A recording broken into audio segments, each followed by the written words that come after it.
Johnny भाई अपने खेत से ट्रॉली में अनाज भर के ले जा रहे थे कि तभी उनका ट्रैक्टर और ट्रॉली कीचड़ के खेत में फंस जाती है। फिर जॉनी भाई 3 बड़े यूट्यूबर को बुलाते हैं। अब देखते हैं इनमें से किसका ट्रैक्टर जॉनी भाई के ट्रैक्टर को भर निकाल पाएगा।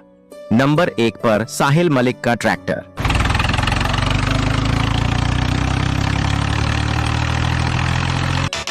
नंबर 2 पर छपरी गुरु वीर का ट्रैक्टर।